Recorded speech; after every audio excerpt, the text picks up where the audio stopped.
30 years, the Ford Explorer has been one of the quintessential family SUVs here in America. It essentially helped start the SUV's craze here in this country.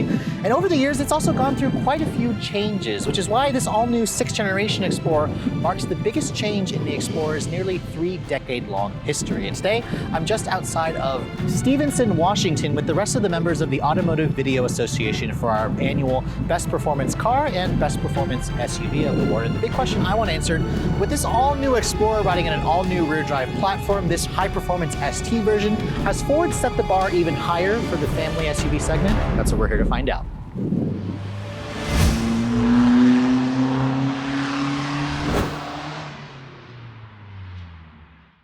It's hard to believe that the Ford Explorer has been around since 1991, and since then we've seen so many changes with the Explorer. It's been through some good times, it's also been through some bad times, but really for 2020 with this all-new 6th generation, Ford is looking to reinvent the Explorer completely, because unlike the exterior, which doesn't look all that new, underneath this is an all-new chassis. It's riding on a new rear-wheel drive platform. It's got completely new powertrains, and this one here is the hottest Explorer that Ford has ever built. It's the Explorer ST, the high-performance version of this vehicle. Now, let's first start with the design of the new Explorer. I'll be honest here, I don't particularly love the front end of this vehicle. Now, you can tell Ford has obviously made some changes here, but unlike the previous generation, which had more of a boxier shape, this one here just looks a little bit odd for me and from certain angles. I don't really like the new slender horizontal headlights that you get. The full LED headlights are actually going to be standard. This one here has kind of like an upgraded LED. You also have LED turn signals up here, LED low and high beams, and then you have the fog lights down here. And this is probably where I don't like the design the most. I don't like these fog light designs. I just think that Ford should have done with a circular design for the fog lights. The ST model includes some unique styling touches, the black finish grille with the mesh finish, the blacked out headlights, the blacked out emblem where it says Explorer along the front, kind of like it's like a Range Rover or something like that. But overall, let me know in the comments below what you guys think of the look of the new Explorer. For me, I think the old one actually looked a lot better. Now, looking at the rest of the proportions of this vehicle, Ford actually didn't make it that much longer than the previous generation. At 199 inches long overall, this is about 5 inches longer than something like the Kia Telluride or the Subaru Ascent. What they did stretch is the wheelbase. It's 119 inches long now in the wheelbase. That's a 7-inch stretch compared to the previous generation. It's because this vehicle is riding on a new rear drive platform. You can see Ford has really pushed the wheel wells out farther into the corners. The front wheels have very little short front overhang, same with the rear overhang. The ST model comes with 20-inch wheels as standard. This one here has an ST performance package that rolls in these 21-inch wheels, riding on 275 width tires. So again, much wider tires for the Explorer because Ford wants this to be a much more fun, performance-focused vehicle. You can also see it's got some red painted brake calipers. These are the upgraded high-performance brakes that you get with this ST performance package, because Ford says you could theoretically take your 7-passenger family crossover to the track. Now, it's got a completely redesigned suspension. All Explorers have roughly about 8.5 inches of ground clearance. Surprisingly, the ST does have a sport-tuned suspension, but Ford actually didn't lower the ground clearance at all. It has the same ground clearance as all the other trim levels of the Explorer. Now, looking at it from this angle, you can really tell that Ford has kind of stretched out the proportions of the car. It's not any longer, like I said, but it kind of looks longer here with this, the design element here of this rear window. It's got a really subtle spoiler at the back, and then at the rear of the vehicle, I think the Explorer looks more like the previous generation here. I don't particularly love the design of the taillights. I think that the incandescent turn signal and reverse lights are a little bit too big. You have an LED combination for the brake lights and the tail lights, but again, I think Ford could have done a little bit more to push the envelope with the styling of this vehicle. Now, because this is the ST model, you do get quad outlet exhausts, which are supposedly sport tuned for this vehicle. With 4 exhaust pipes, this is an ST. Let's take a listen to how it sounds real quick.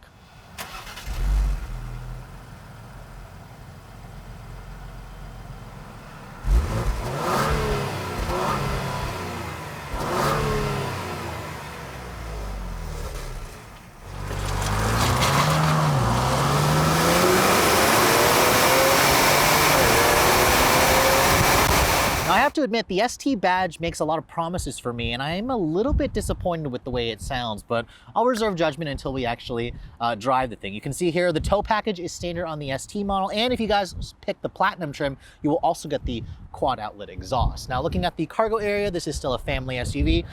This one here will come standard with the power operated liftgate with the hands-free function. Ford is obviously the one that pioneered that feature. Now looking at the trunk capacity, Ford says you get around 18 cubic feet of cargo space with all the seats up. Underneath this little floor here, you do get a little bit of storage here, which is pretty normal in this segment. This is actually a pretty good size. If you want to fold down these seats, Ford makes it pretty easy. You just push this little button over here for the driver's, or for the right side and for the left side, and the seats will electrically fold down. Now, not very many vehicles in this segment offer it. The Palisade is another vehicle that offers this feature, but you can see here when you fold down those seats, it gives you a completely flat load floor. This is probably how most people are going to have it configured. You get around 45 cubic feet of space there, and then if you fold down the second row entirely, Ford says you get around 85 cubic feet of space. Okay, so the exterior of the new Explorer doesn't look all that different from certain angles, but let's hop into the interior and see all of the changes that Ford has made for this new generation. The first thing I want to talk about here is the current Ford key fob that I've shown you guys before. It is a massive key. This is the intelligent key that you get. It also includes remote start on the actual key fob.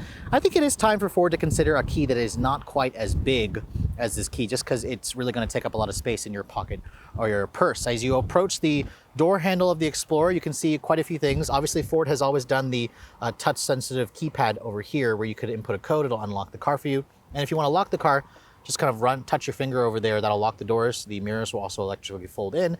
To unlock it, Ford just does a sensor on the back of the handle, pull that, and then you can see here the door will unlock for you. Now, I hope you guys like a black interior because the ST only comes with this black interior with the contrasting white stitching. Overall, it definitely looks nice. I mean, these seats, you can tell they are more aggressively bolstered. They also adjust 12 different ways. They come with a 3-person memory, and these seats are heated and cooled. And because I have the premium tech package, the front seats are massaging. That's right, massaging seats in a Ford Explorer. That is definitely one of a segment first. It's a very unique feature, so it's one of the reasons why Ford is really moving the Explorer more upmarket as a premium brand. Now, the ST model isn't actually any lower than the regular Explorers, but this thing has a really nice step in height. No running board is really required. Kind of just get in here and you just kind of step right into the vehicle, and it's really easy to get in and out of. Now, shutting the door, surprisingly, it doesn't quite sound quite as solid as I would like. It sounds a little bit tinny, if I'm being honest, but considering this is an all-new platform, I expected the door to have a little bit more of a solid sounding thunk. Now, when you want to start the vehicle up, just put your foot on the brake and then push this button here to fire up the engine. Now again, Ford is still using that chime. If you guys are spending some time in some new Lincoln products, they have replaced that Ford chime, and this is probably the biggest controversy for the Explorer's new interior. It's this big 10-inch tablet portrait style oriented screen. It literally looks like an iPad was stuck onto the screen over here. And this is optional. It's part of that $1,000 premium tech package. The other Explorers will have an 8-inch display, which don't stand up quite as tall, but we'll talk about this in just a moment. Now, in terms of the materials in here, the dashboard here has a soft touch injection molded plastic, no actual stitching over here. There's some faux plastic trim here that tries to look like a texturized, like dark aluminum. Some of the fit and finish in here, I have to say, there's some uneven gaps right here that I'm noticing, right here that I'm noticing. It's just a little bit disconcerting for something that is all new, that is this expensive as well. The door panels, you can see, they're also soft touch, which is good. You have a nice leather padded area over here. The Bang & Olufsen sound system in this car sounds incredible. I highly recommend it. I also love the metal speaker grill covers, so that's kind of adding to that feeling of quality and premium quality. The windows, you can see, one touch automatic for both the front windows, but the rear windows are not one touch. I think that Ford should have done that, especially considering the price of this vehicle. There is a grab handle over here, but some of the plastic here doesn't feel quite as expensive as I would like it to feel. And it's also hard touch plastic down here, but you have a good amount of storage. Now, the steering wheel on the ST model, you can see, is a unique steering wheel. It's got really fat bolstering extensions. It feels really good. It's a fat rim. It's also a flat bottom. All the Explorers won't have this flat bottom design with that ST badge. The wheel itself is also power, tilt, and telescoping, which is, again, typically not a feature in this segment, so I really like that. The wheel is also a heated wheel. You have paddles on the wheel as well to control that 10-speed automatic transmission. And of course, over here, the instrument panel. This is a full digital 12-inch display that Ford has been doing on some of their newer products. I actually hate the way it looks right now.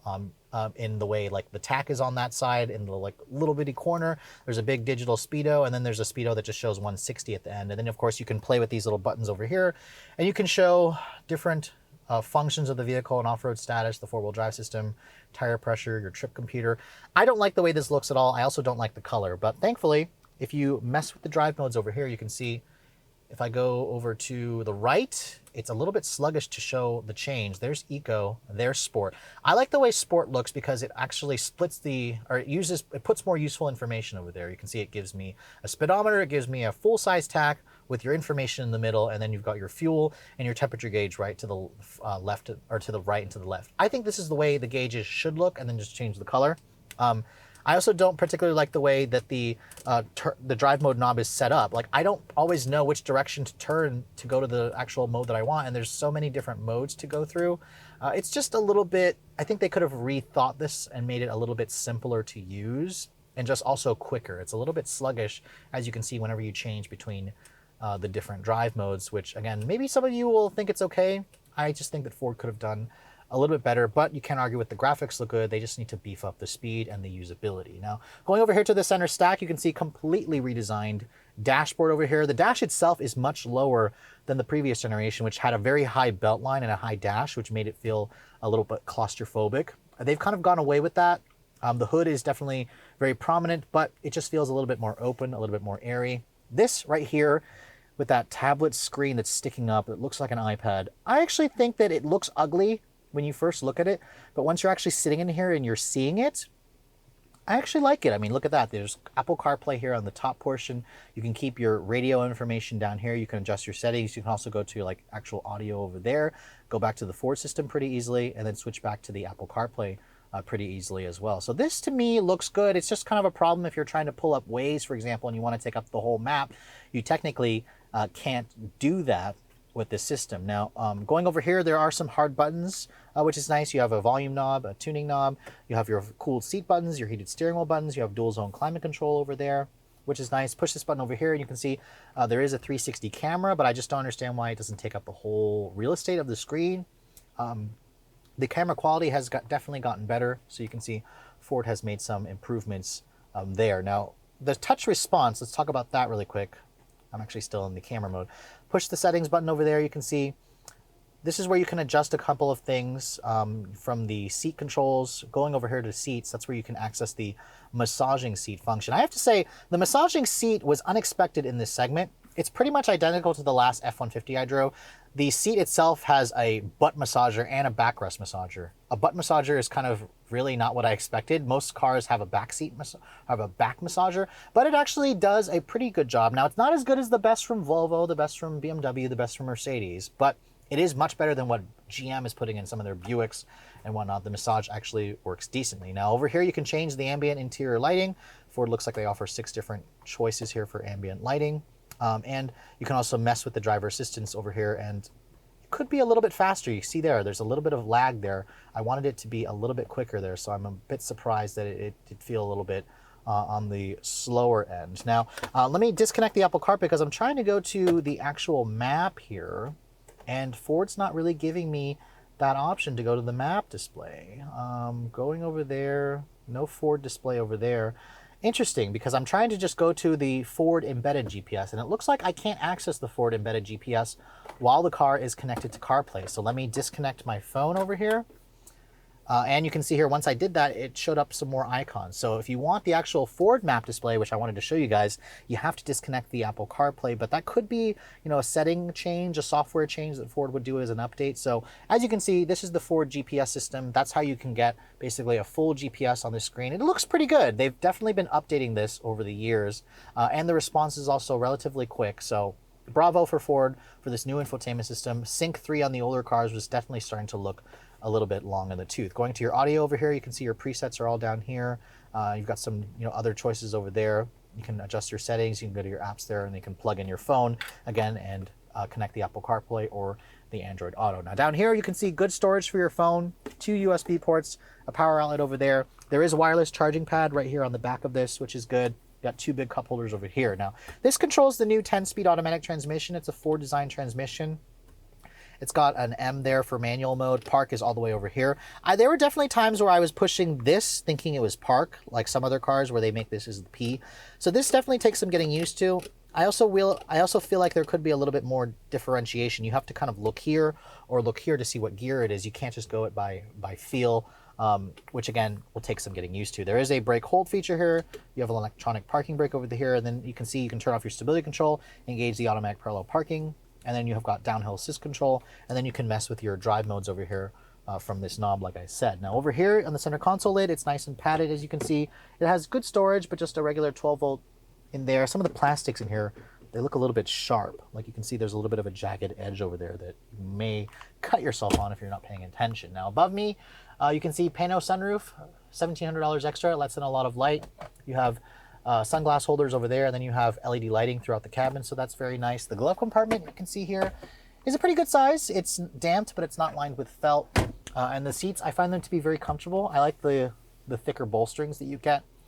So overall, the cabin of the Explorer, while it definitely doesn't feel luxurious, I need to get inside the Platinum trim and compare the two to really understand how much luxury Ford has added. The ST's cabin, I think, is a little bit dark. I think they need to offer a couple of additional color options in here, and it looks like there's also no heads-up display, which is something that some buyers are definitely looking for.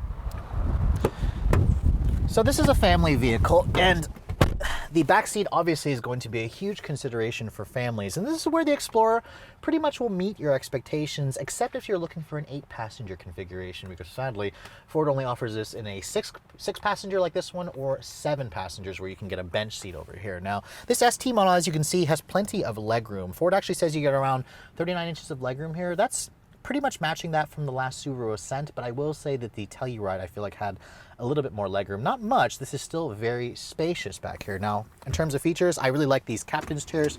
They do slide forward and back to give the third row passengers a little bit more space. You have your own set of rear seat climate controls. You have 2 level heated seats back here with the ability to kind of change where the air is going to flow around the vehicle. You've got a power outlet over there, 2 of them actually, which is nice. And then you have a USB and a USB-C charging port, a little bit of storage over there. And if you want, you can also option in a center console here, which my tester doesn't have. I think it's like a $400 option. Now, in terms of additional features, you do have these manual sunshades with this, which is nice. This panoramic sunroof that my tester has is about $1,600 extra. I'd highly recommend it because black is only the interior color option on the ST version.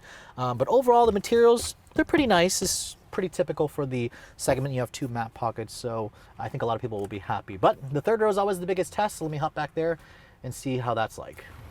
So because family crossovers are essentially replacing minivans, a lot of people want to know what the third row is actually like if you want to put adults back there. Now, getting back here is pretty simple with the captain's chairs. You just push this little button here at the top of the seat. When you push that, it kind of hydraulically moves forward, then you kind of have to just push it forward a little bit. Now, when you do that, you can see it gives you a pretty good amount of space, or you can also go in through the center here if you don't have that console.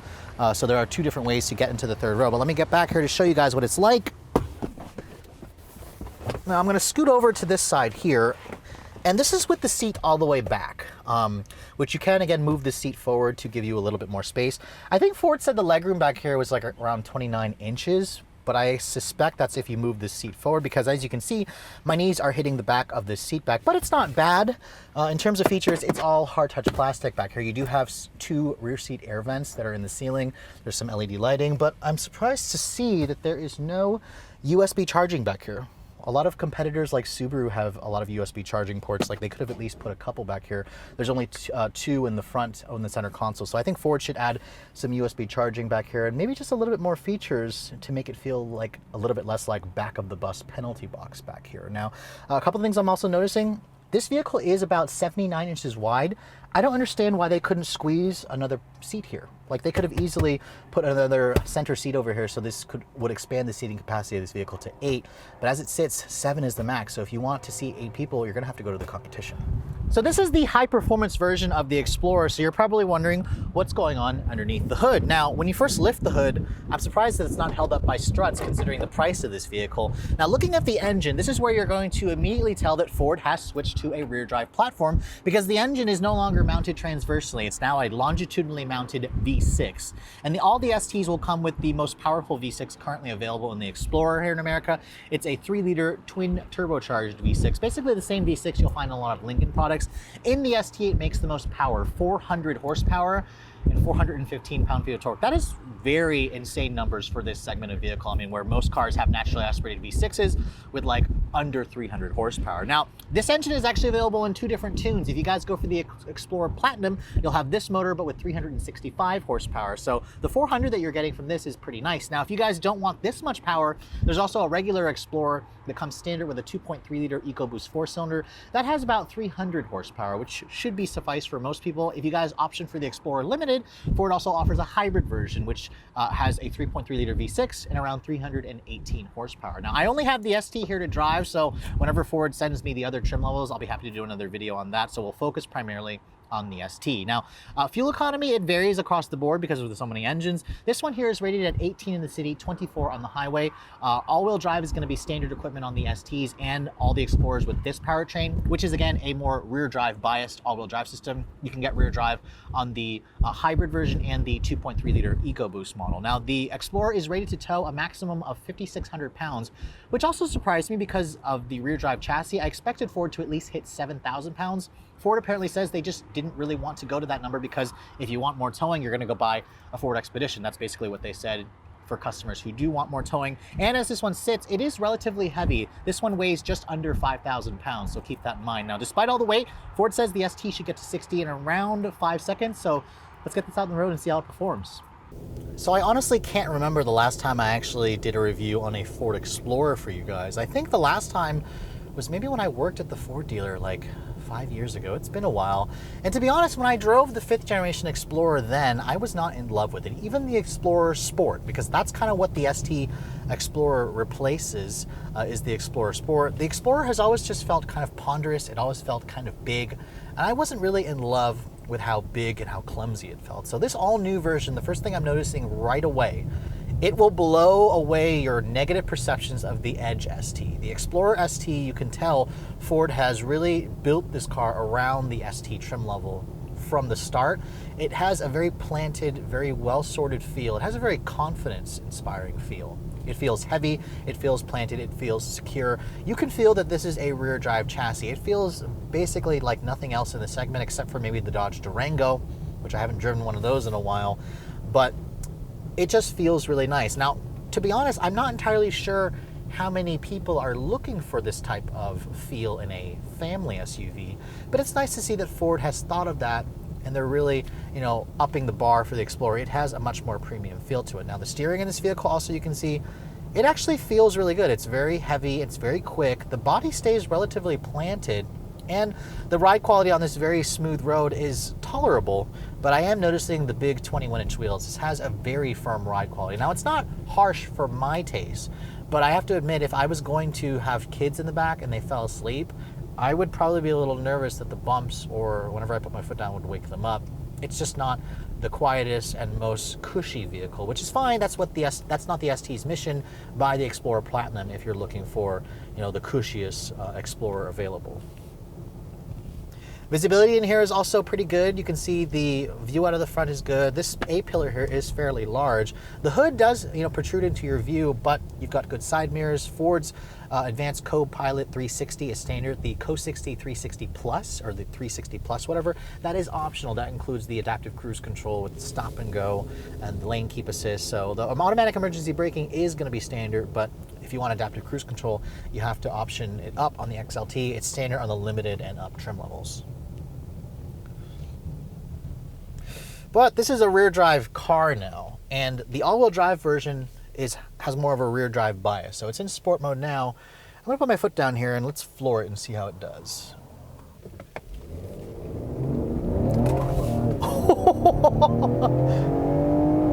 Aside from the stability control cutting power, oh my God, this thing is fast. It actually, you do feel that this is a rear drive biased all-wheel drive system. The back end stepped out. I wish the stability control was off, but holy crap. I was not expecting an Explorer to feel that way. That is just incredible. That's mind-blowing. This is definitely the driver's SUV of the segment now. in an Explorer. I mean, the Explorer has never been a driver's SUV. So the fact that they did that for this new 6th generation, I applaud you for it. This is definitely one of the most fun driving SUVs. But fun, I don't know if that's necessarily a high deciding factor for people in this segment. I guess if you're a dad and you are a new dad and you're trading in your Focus ST, you need to have the 7 seats because your wife or your husband or whatever is like complaining at you that we need more space. This could be something that obviously would be a good option for you. Now, out on the road here, I am noticing that the ride quality does feel rather firm. It is a firm ride quality, and it may actually be a little too firm for some families, so you have to try it out yourself to see if that's the case. The engine in this car also it's got an induction noise that is being piped in. We're gonna go under this tunnel here. I'm gonna put my foot down.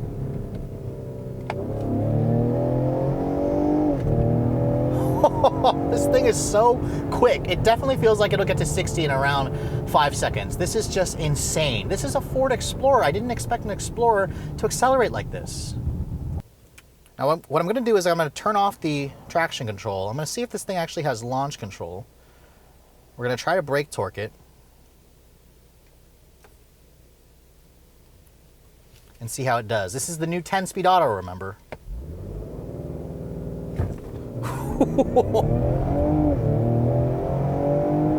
Oh my God, this thing is so incredibly fast. It doesn't need to be this fast, but it's just freaking awesome that it's this fast. God, that noise. It sounds so good from the inside because of that fake induction noise, but I wonder if it sounds this good on the outside.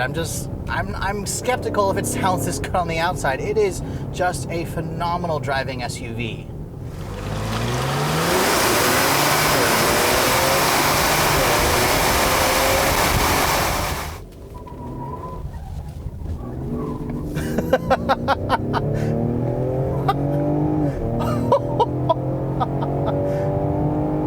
God, this thing is so fast. And when you turn off the traction control, you heard it will spin the back tires out in a manner that just you don't expect in this vehicle. The 10-speed also is really good. This transmission is a really great partner for this new 3-liter twin-turbo V6.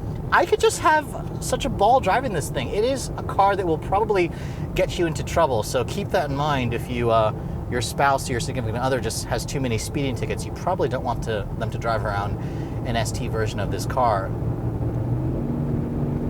Oh, the noise it makes. That fake sound is definitely a good noise. The paddles, I will say that they don't respond as quick as I'd like them to. Especially when you're trying to downshift. And they will upshift automatically for you if you're trying to get as close to the 6,500 RPM Redline as you can. But wow.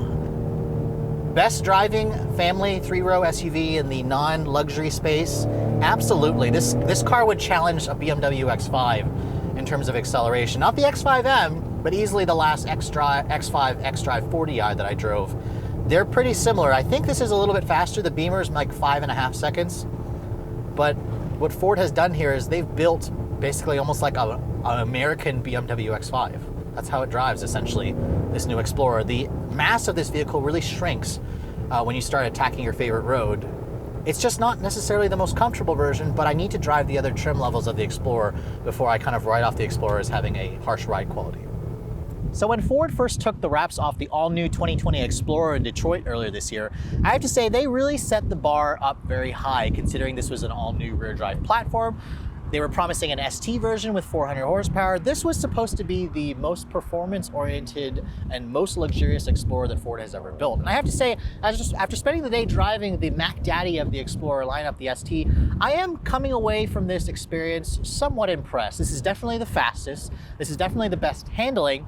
But in terms of the rest of the segment, it's not the most luxurious, it's not the most spacious, it doesn't have the most seating capacity, and I also don't think it's the best looking Explorer that Ford has ever built, which leads me to believe that maybe Ford has put all of their eggs in the wrong basket for the ST model. Now granted, I haven't driven the other trim levels of the Explorer. The Platinum with this same engine will probably address some of my criticism with the ST, because while it is fast, while it handles well, the ride quality may be a little bit too harsh for people in this segment, because I'm thinking to myself, or at least my friends fans that have kids, if you put kids in this thing and put this thing into sport mode, it's going to wake up your kids if they fall asleep after a long road trip. And we all know when your children are asleep, you don't want to wake them up with a harsh ride quality or a loud engine note. But with all that said, where does that leave the Explorer in the lineup? Is this the best Explorer that Ford has ever built? Now, I have to say, this ST model is the most fun Explorer they've ever built. I just don't know if it's necessarily the best. I will say that the Explorer has gotten expensive because this is an all-new platform. If you're looking for a base model Explorer XLT with front-wheel drive, this car now starts at $36,600. That is about $5,000 more expensive than something like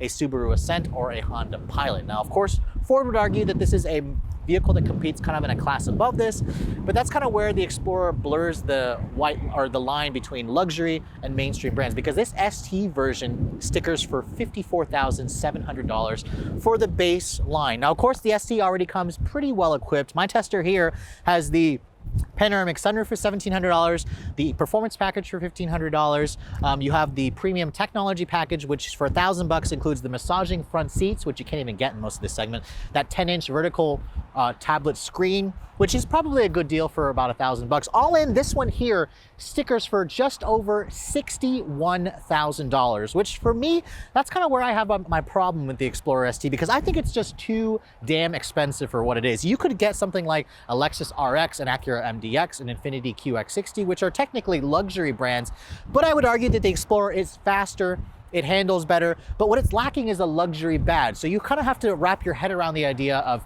being comfortable with paying $60,000 for a Ford, because at the end of the day, even though this is an Explorer ST, it is still a Ford. It is not a Lincoln Aviator, which that's a different review. That car is going to be like another $20,000 on top of what Ford is charging for the Explorer. But with all that said, I'm not going to give the new Explorer ST an RPM rating yet, because I'm on this short event where I only had this car for a couple hours. So once I have one in DC for a week to test, I'll be sure to update this video with an RPM rating. But I hope you guys have enjoyed my full overview on this 2020 Ford Explorer ST. If you're also looking to see the latest cars I'm testing, be sure to follow me on Instagram at redline_reviews. Like us on Facebook, and as always, guys, please keep subscribing to the Redline Reviews YouTube channel for all the latest reviews. Thank you so much for watching. I'll catch you all in the next video.